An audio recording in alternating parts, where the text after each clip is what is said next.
Okay, so good morning everyone. Uh, in our last video, if you can recall, we started the bottom-up parsing technique, and I explained there that what happened in the bottom-up parsing. Uh, then we also checked what is called terminals. We checked what is called handles also, and how to find out the pruning of handles. Then we moved to the second zone where we explain about uh, the operator grammar. We had that part. We seen that if any production rule contains two back-to-back non-terminals or any epsilon move, then the grammar having that type of productions will not be categorized under the operator grammar. And subsequently, we also check the operator precedence parsing. In that, basically to find out the precedence of an operator, we had to travel, or we need to check the tree from bottom to up, and the first operator that comes first while traversing the tree from bottom up manner will be having the highest priority in compared to the tree having the root position or the subsequent position. Okay, today we will be focusing on the different segment of LR grammars. So let us move to that segment. Okay.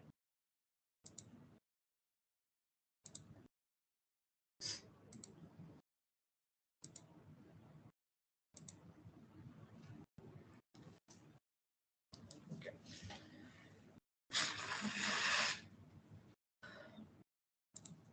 Here, uh, okay. Today we will be starting from that particular area, the SIP reduced parser. Let me select a marker over here. Okay. SIP reduced parser means the example that I have taken over here in example number 29. This example is not a new example. Already you know that this is a grammar G and had this production rule E to E plus T, T to T star F, F to like this form. And the grammar is having the left recursion format, correct? Because E is generating E, T is generating T, like that. Now, in bottom-up parsing, we are not bothered about whether the grammar is left factored or not, whether the grammar is having left recursion or not. For top-down parsing only, those 2 points we have to check before processing through the LL1 parsing. But under bottom-up parsing, no such restrictions are there. Any grammar I can take, definitely the grammar should be unambiguous grammar. Now, if you see the production rule, if I write the production rule over here, that E is producing E plus T or T, then T is producing T star F or F, and F is producing bracket E or ID. I hope everyone can understand this E, T, F, these are the non-terminals, whereas plus, asterisk, open bracket, close bracket, even ID, these are called terminals, right? Now, if a grammar is given to us, like this is a grammar G, and if someone says that whether the grammar is LR1 or SLR0 or LALR or CLR. Last time also I said what are the different segments. It was LR0 segment, then SLR1, then LALR.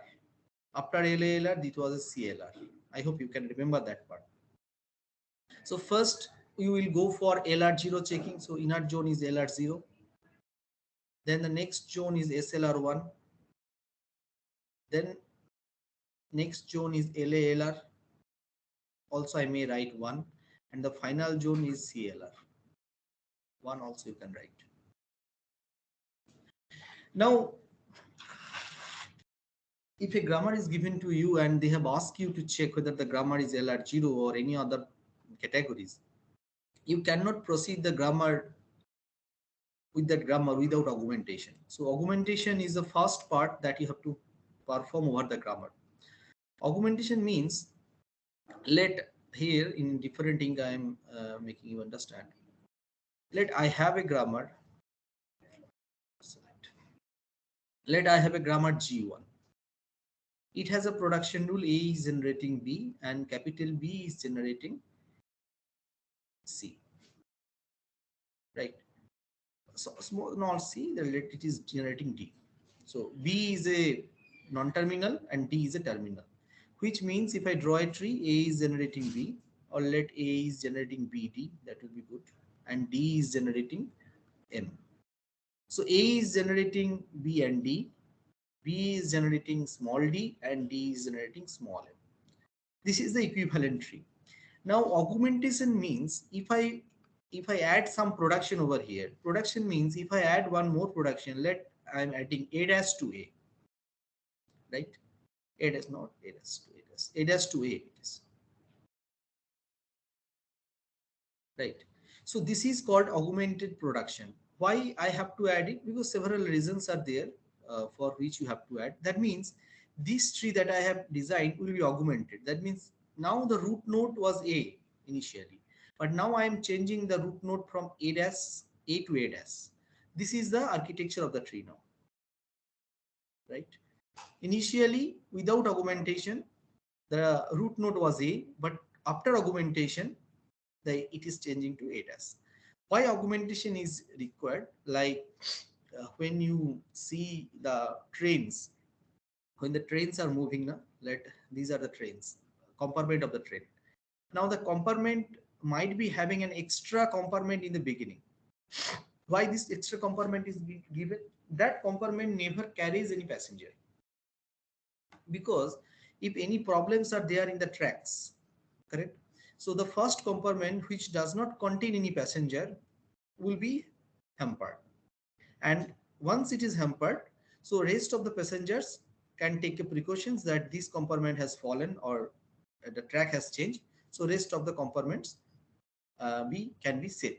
So for our security purpose, one extra compartment, not in all the trains but in some trains, that compartment is being added. So same way, this A-to-A, that is augmented productions we are adding, the same purpose we are having. We will be adding that augmented compartment so that we can process with that grammar smoothly. With adding the augmented production, no problem will be there in the grammar, because a non-terminal is generating a non-terminal. Simply one thing. I am not adding, or we are not adding any new terminal. Had we added any terminals, then it would have been created problem. Okay. I hope you have understood what is called augmented production. Now I am erasing the part and I am proceeding with the grammar that I had taken initially. Okay. Now, for this grammar, the first you have to perform is augmentation.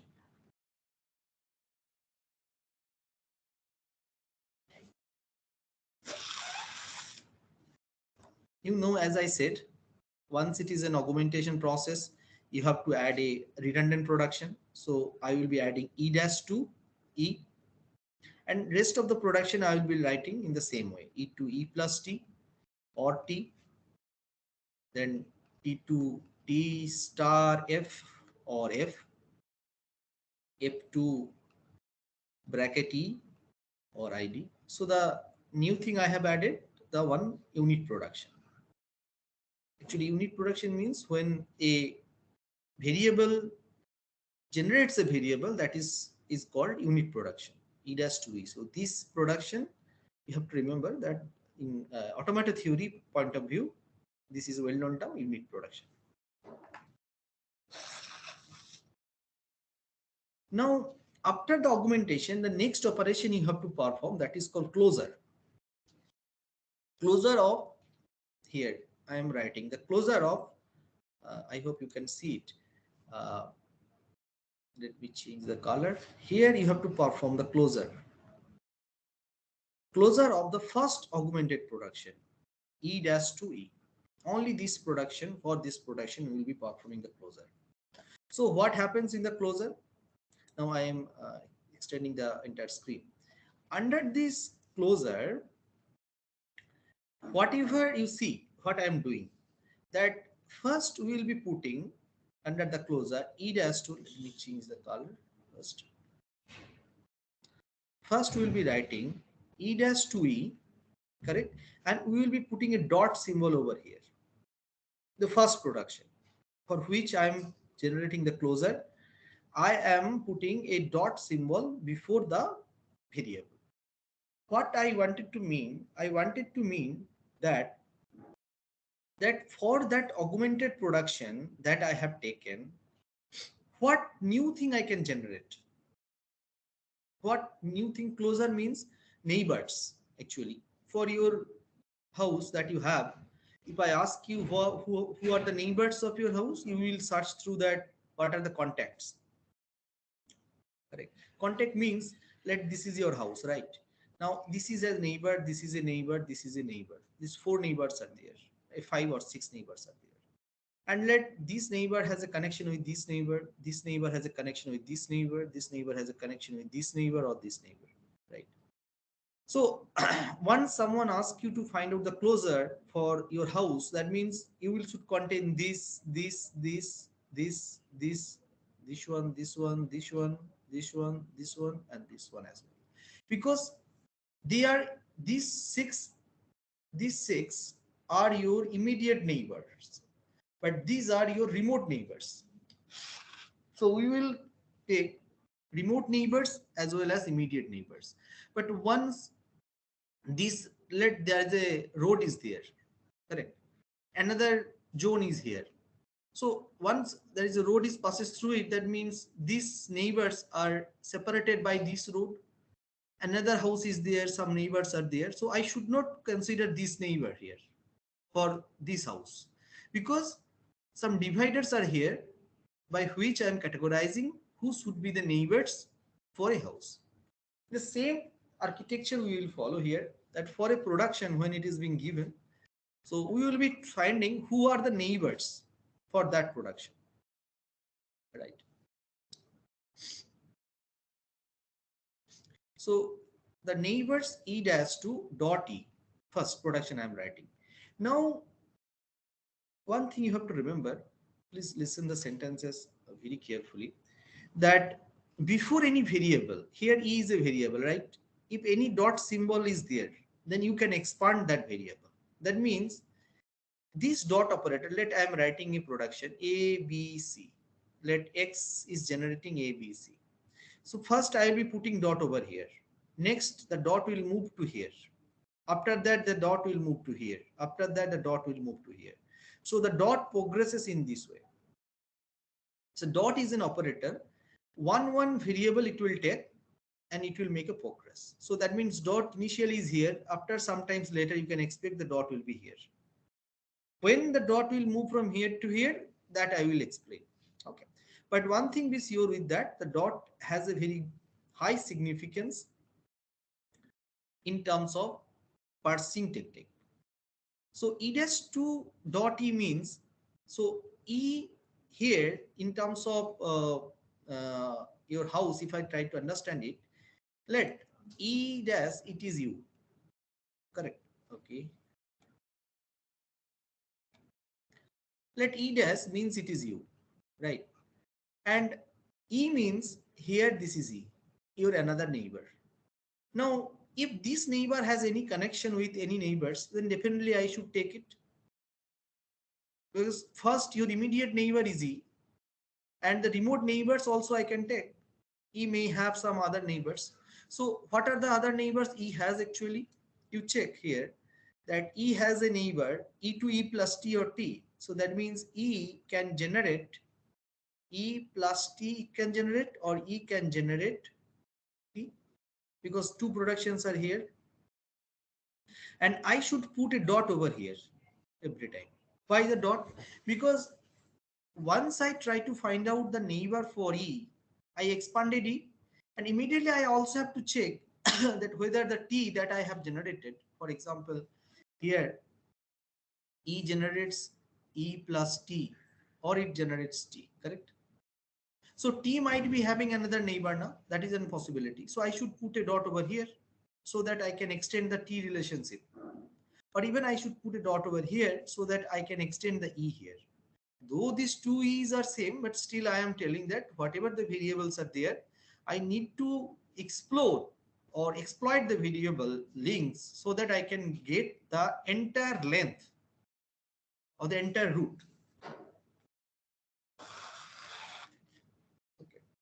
Now, I hope the idea is clear that why I am putting a dot over here.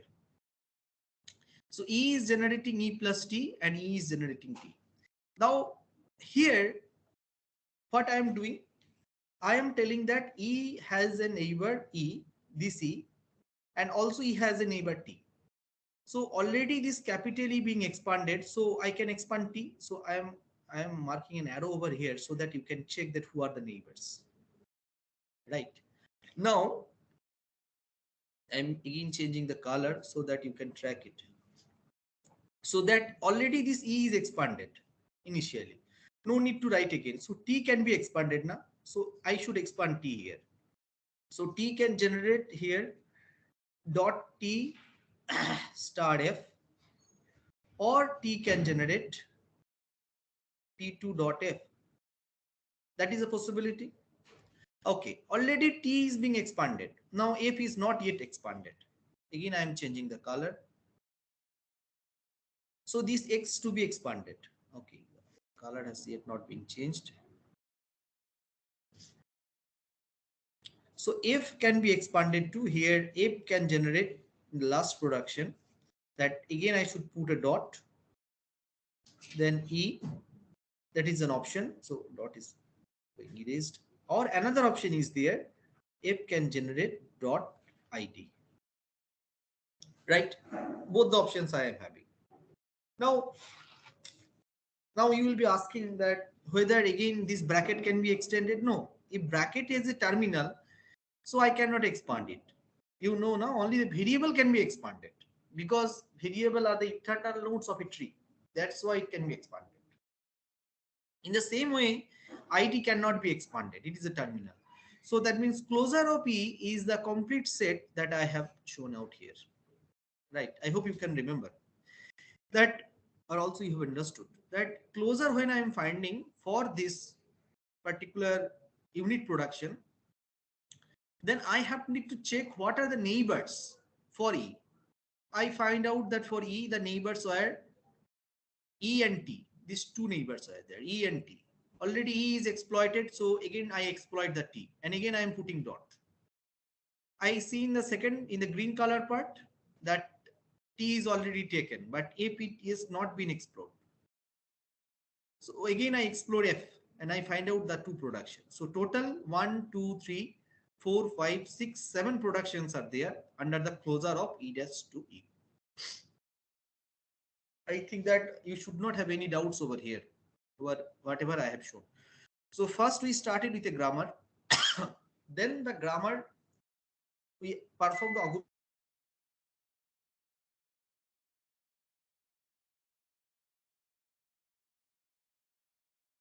grammar. Once it is being done, now our next iteration will be to perform the go to operation. Go to operation means this is a function or system call. So what is the go to function, that I will be explaining here shortly. But I hope that you should understand what is the whatever I have performed here. Correct? Now, before explaining the what is the go to function, let me give you a small overview that what is go to function. Let I have a production. A is generating dot B and D, and capital B is generating dot, let it is small m. These two productions I am writing. Forget about unit production or augmentation. Just try to understand what is called go to function. So under the go to function, if I apply go to function over here, now this dot operator will start moving. So here you can check what movement I can make if I want to move this dot operator from here to here. So I should cross the path over B. Or even if I want to cross the dot operator from here to here, that means dot operator from here to here, I should cross over M.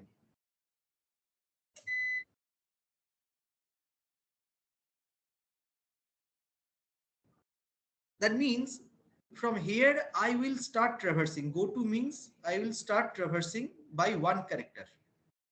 So that means this production will change to A extend B dot D, right? and this production will change to B to M dot. This will be a new production and this will be a new production, right? Nothing complex is here. After here, so this is dot is here, so it is being saturated. But here you check dot D is here. So D is a terminal here. So I cannot expand it, not possible. So I can move, that means I can perform the go to over D.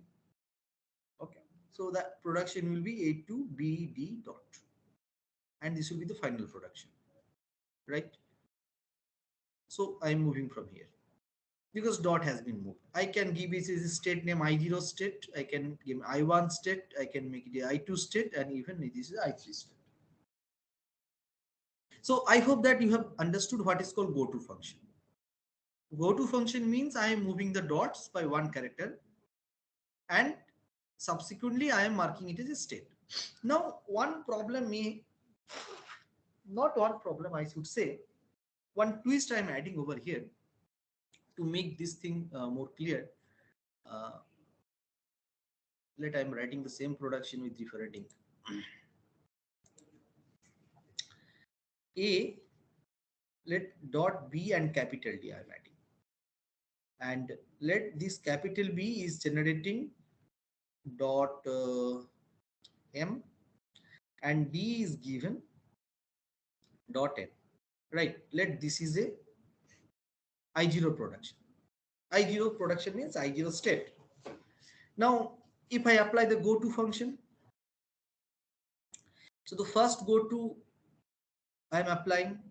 So once I apply the go to function, I should not write go to over here. Rather, I am writing the moves, correct? So the moves, so three moves are there.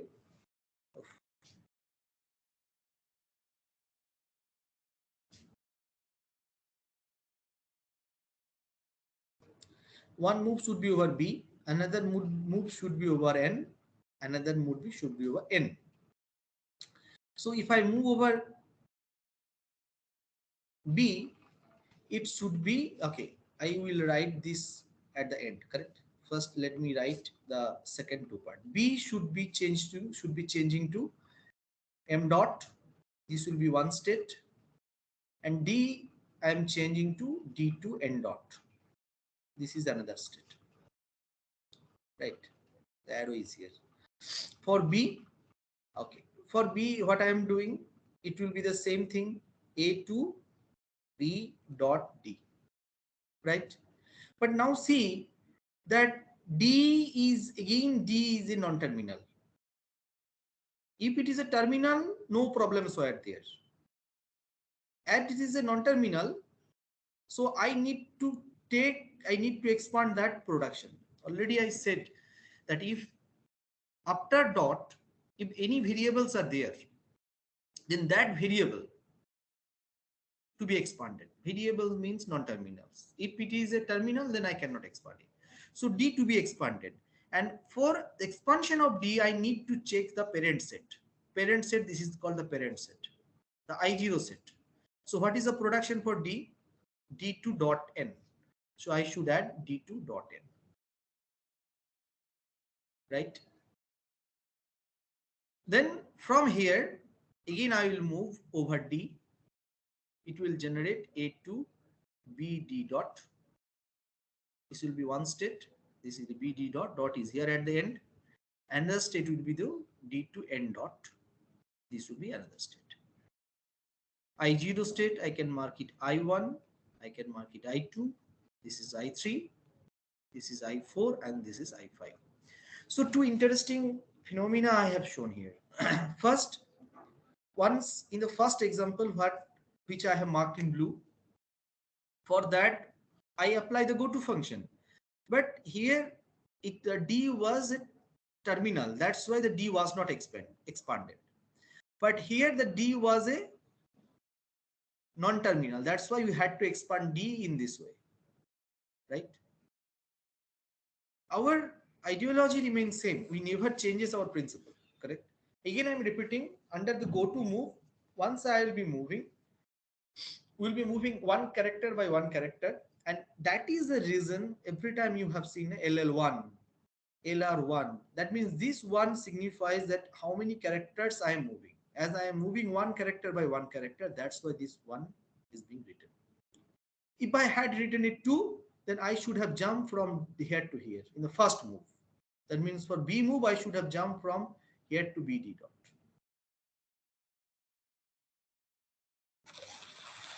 Okay.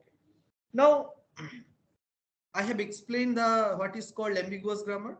Sorry, I have explained about what is called augmentation, what is called closure, and how the goto function works.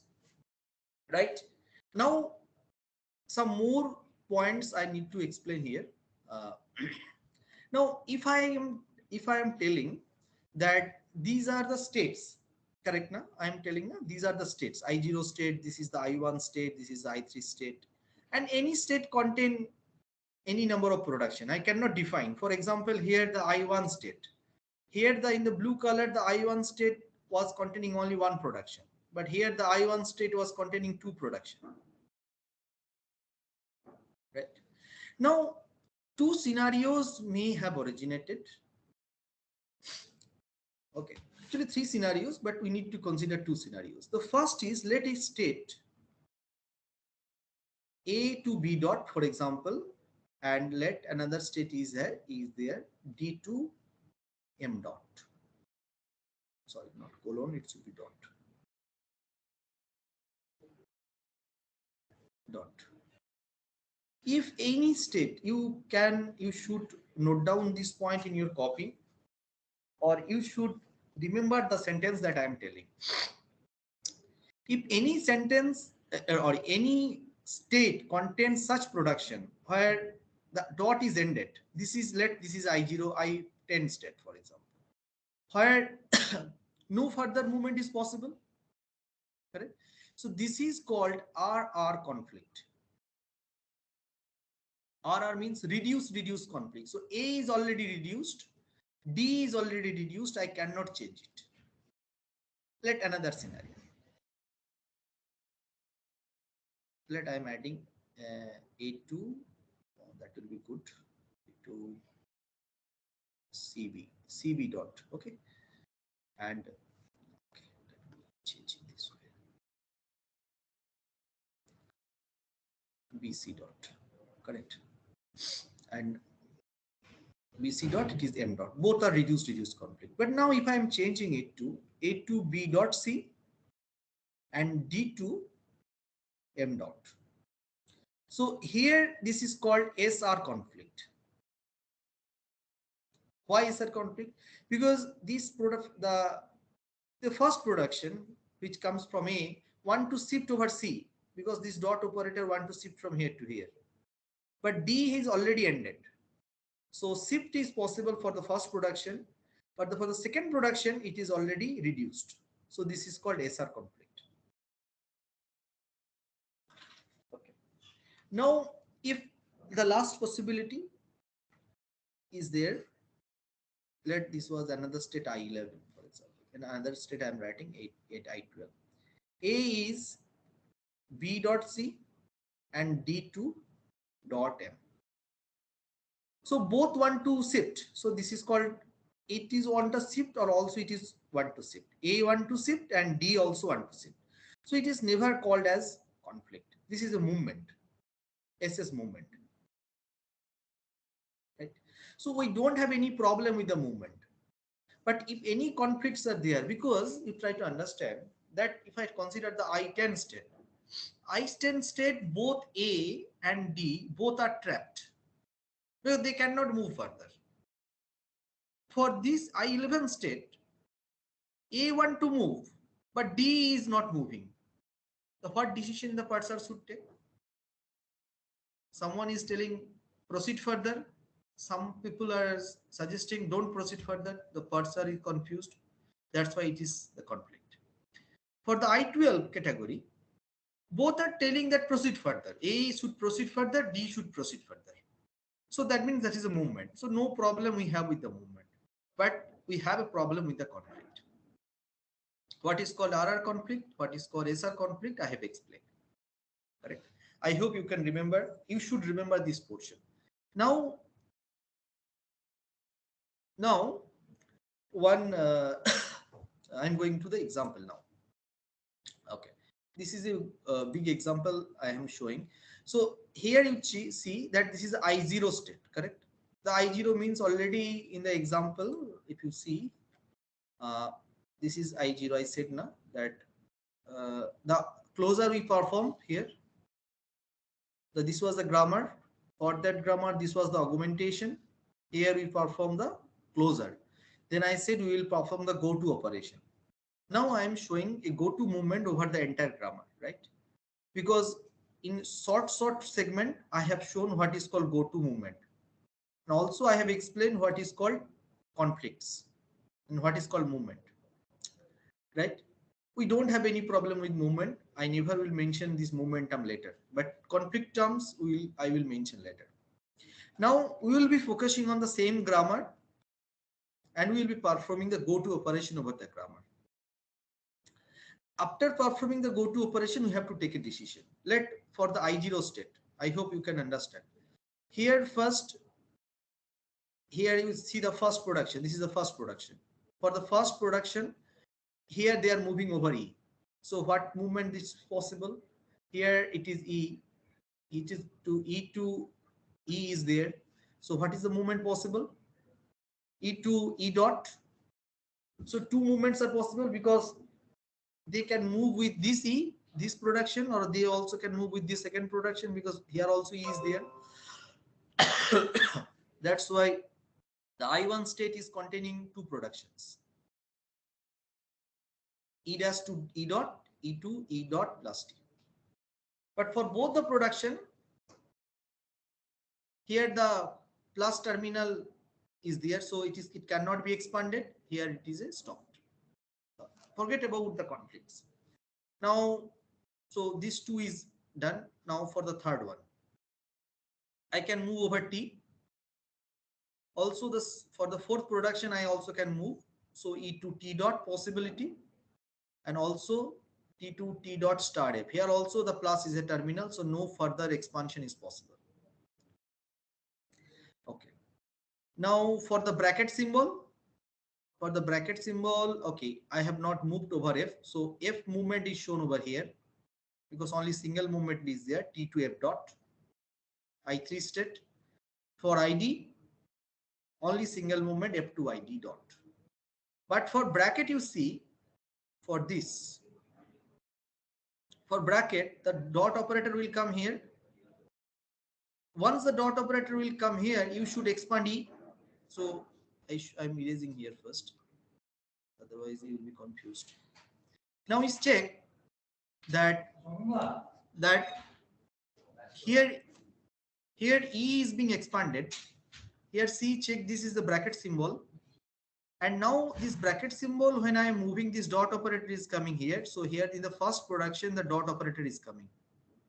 This is not a dot. So dot is coming over here, and here this is E. This is a non-terminal. Now this is a capital E, it is here. Now this capital E I am expanding, and I should check the parent set. Every time I said na, I should check the parent set. So how I can expand E?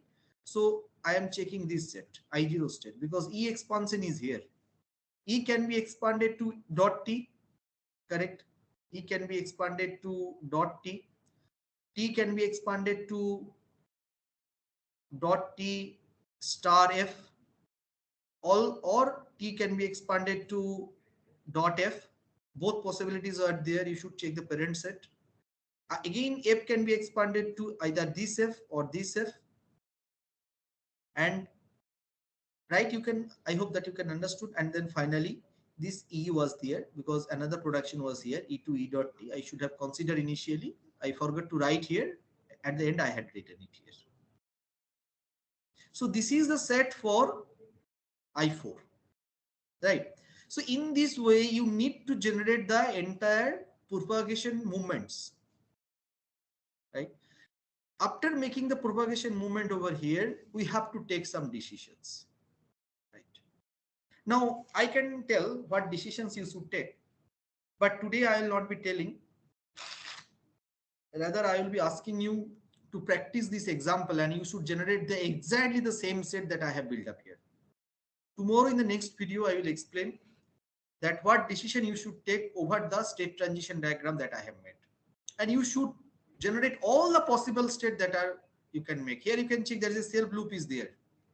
That means self loop means over this bracket symbol, again you will start from here and you will land here. The same number of production rules you can generate. That's why the self loop is there. Here you can see from I7 to I4 I am moving with this bracket. That means if I want to create a new set, it will generate the same I4 set. That's why the symbol this it is pointing to I4 from I7. Correct? So today your task is only to check, take a grammar that I have taken, perform the augmentation, closure and go to movement and generate the entire go to movement set that I have prepared here. Correct? Tomorrow in the next video, I will explain that what decision you should take on the context of this movement. Initially, you may find that this is a complex job to find out the movements, but it is not at all complex. In exams, only 1-2 productions are given, not too many productions, but in some cases, lengthy productions are given. If you make a practice, you can do it. So it will take hardly 5 minutes time to generate the tree, but you should make a practice of it. Tomorrow we will start from here and we will tell that if our next task will be to find out the conflicts. Based on the conflicts, we will decide whether the grammar will be LR0, SLR1, CLR or LR. If you can understand or if you can adapt the ideology that I have shown here, then all the LR starting from LR0 to CLR, everything will be clear before you. Okay. Thank you very much.